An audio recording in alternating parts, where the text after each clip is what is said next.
Live cities की night bulletin Bihar चुनाव चालू आहे में आपका स्वागत है। मैं शादाब मलिक। आज के इस बुलेटिन में बिहार चुनाव से जुड़ी कई महत्वपूर्ण खबरें हैं। सबसे बड़ी खबर जेडीयू से आ रही है। सीएम नीतीश कुमार ने की 3 रैलियां, प्रत्याशियों के लिए मांगे वोट। वहीं लालू राबड़ी पर क्या बोले नीतीश। तेजस्वी ने की रिकॉर्ड 13 रैली। अपने भाई तेज प्रताप के विधानसभा क्षेत्र में नेता प्रतिपक्ष ने क्या किए वादे। न्यूज बुलेटिन में है आगे। किसने किसे कहा नहीं देखें मुंगेरी लाल के हसीन सपने। बीजेपी के स्टार प्रचारकों ने की रैली। पहले चरण के मतदान के लिए प्रचार का था आज अंतिम दिन। चिराग के बयान पर बीजेपी का पलटवार। जानिए किस अभिनेता और सांसद ने दिए नसीहत। उपेंद्र कुशवाहा ने किए वादे। जानिए क्या बड़े वादों का किया ऐलान। मुकेश सैनी ने की रैली। जानिए तेजस्वी को क्या बोला वीआईपी सुप्रीमो ने।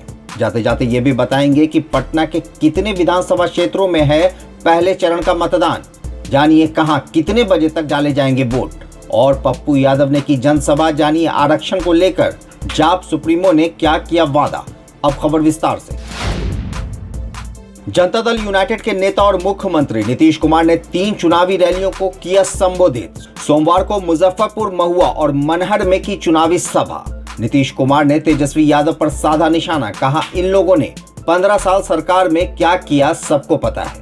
हमने 15 साल में बिहार को कहां पहुंचाया ये भी आप जानते हैं। नीतीश कुमार जमकर बरसे लालू और उनके परिवार पर। वहीं अपनी उपलब्धियों को गिनाते हुए कहा कि महिलाओं को 50% दिया आरक्षण, दलित, पिछड़ों और महादलित के लिए क्या नहीं किया। कहा सांप्रदायिकता और जुर्म पर हमारी सरकार ने लगाया रोक। शराबबंदी की भी की बात। कहा इससे भी लोगों को मुझसे ऐतराज है। बोला कभी मैंने छुट्टी नहीं लिया, सिर्फ काम किया है। नीतीश ने कहा कि पूरे गांव में अब सोलर लाइट लगवाएंगे। तेजस्वी यादव ने सोमवार को रिकॉर्ड 13 जगह की जनसभा। इसी क्रम में बड़े भाई तेज प्रताप यादव के विधानसभा क्षेत्र हसनपुर में भी की सभा और जिताने की अपील। कहा चुपचाप लालटेन छाप। साथ ही लोगों से कहा सुनोगे तब न चुनोगे। वहीं तेज प्रताप यादव ने कहा कि मैं तेजस्वी से बोलता हूं मुख्यमंत्री बनते ही हसनपुर को जिला बनाना है। तेजस्वी ने भी जिला बनाने की बात पर भरी हामी। साथ ही मेडिकल कॉलेज और कई चीजें खुलवाने का किया वादा। तेजस्वी यादव ने महंगाई पर नीतीश कुमार की सरकार को घेरा। वहीं तेजस्वी यादव ने कहा कि बीजेपी जिस तरह प्याज की माला पहनकर पहले महंगाई के नाम पर विरोध करती थी, वैसे ही प्याज की माला मैं उनको भेंट करता हूं। अब कहां है जब प्याज की कीमत शतक लगाने के करीब है। बेरोजगारी ने अलग बिहार के युवाओं की कमर तोड़ रखी है। ऐसे में सरकार बिल्कुल शिथिल पड़ी है।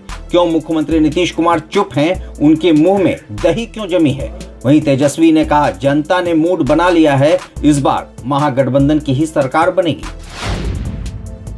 महागठबंधन के सरकार बनने के तेजस्वी के दावे पर बीजेपी सांसद राम कृपाल यादव ने कहा अभी एनडीए की सुनामी है। वो मुंगेरी लाल के सपने देख रहे हैं। अब कोई नहीं जाना चाहता लालटेन युग में। बहुत मुश्किल से एलईडी का दौर आया है। वहीं बीजेपी प्रदेश अध्यक्ष संजय जायसवाल ने कहा वो प्याज की माला संभाल कर रखें। 10 तारीख को हारने के बाद उनके पहनने के काम आएगा। भारतीय जनता पार्टी के राष्ट्रीय अध्यक्ष जेपी नड्डा, स्मृति ईरानी, संजय जायसवाल, अभिनेता सह सांसद रवि किशन और मनोज तिवारी ने भी की रैलियां। पहले चरण के चुनाव के लिए प्रचार के अंतिम दिन लोगों को किया संबोधित। नीतीश और नरेंद्र मोदी के कामों की तारीफ और विपक्ष पर साधा निशाना। चिराग पासवान के 7 निश्चय को लेकर सीएम नीतीश कुमार के खिलाफ दिए बयान पर जेडीयू नेता ललन सिंह ने कहा उन्हें कुछ पता कहां है, वो 7 निश्चय पर क्या बोलेंगे। लोजपा के राष्ट्रीय अध्यक्ष चिराग पासवान ने सीएम नीतीश कुमार पर निशाना साधते हुए कहा नीतीश जी जात की राजनीति करते हैं। उन्होंने दलित को महादलित, पिछड़े को महापिछड़ा बना दिया। मगर मैं जातीय राजनीति पर विश्वास नहीं करता हूं।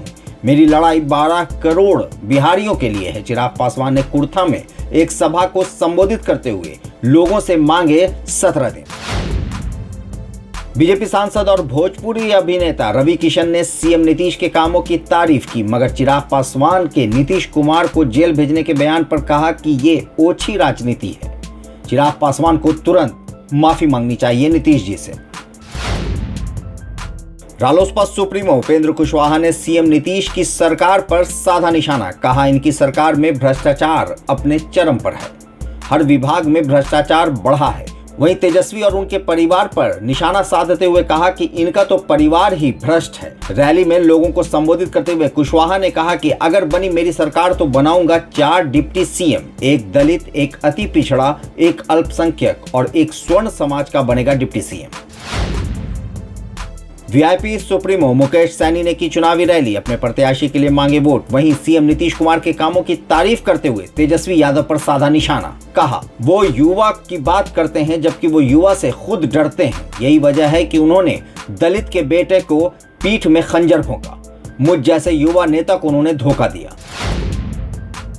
पटना के 5 विधानसभा क्षेत्र में पहले चरण में 28 अक्टूबर को होगा मतदान, जिसमें मोकामा, बाढ़, मसौड़ी, पालीगंज और बिक्रमगंज विधानसभा क्षेत्र में होगा चुनाव। चुनाव आयोग द्वारा मतदान का समय सुबह 7 बजे से लेकर शाम के 6 बजे तक रखा गया है। वहीं मसौड़ी और पालीगंज में मतदान का समय सुबह 7 से शाम के 4 बजे तक ही होगा। वोटिंग जिला निर्वाचन पदाधिकारी सह पटना डीएम कुमार रवि ने दी जानकारी, कहा वोटिंग के लिए प्रशासन पूरी तरह तैयार है। हिलसा विधानसभा क्षेत्र से जन अधिकार पार्टी प्रत्याशी राजू दानवीर के समर्थन में जन अधिकार पार्टी के राष्ट्रीय अध्यक्ष पप्पू यादव पहुंचे हिलसा। आरक्षण के मुद्दे पर भाजपा को आड़े हाथों लेते हुए जन अधिकार पार्टी के राष्ट्रीय अध्यक्ष पप्पू यादव ने कहा, नरेंद्र मोदी की सरकार आरक्षण विरोधी है और इसे खत्म करना चाहती है। सभी सरकारी कंपनियों का निजीकरण किया जा रहा है, जिससे सामाजिक और शैक्षणिक रूप से पिछड़े वर्गों के युवाओं के लिए रोजगार के अवसर समाप्त होते जा रहे हैं। राज्य में हमारी सरकार बनने के बाद हम निजी क्षेत्र में आरक्षण का प्रावधान लागू करेंगे। रैली को संबोधित करते हुए पप्पू यादव ने कही ये बातें, साथ ही लोगों से राजू दानवीर को जिताने की अपील। लाइव सिटीज की नाइट बुलेटिन में आज इतना ही। खबरों की अपडेट के लिए बने रहिए हमारे साथ, देखते रहिए हमारा वीडियो। अगर आपने हमारे यूट्यूब चैनल को सब्सक्राइब नहीं किया तो जरूर कर लें, साथ ही फेसबुक पेज को लाइक करना ना भूलें। धन्यवाद।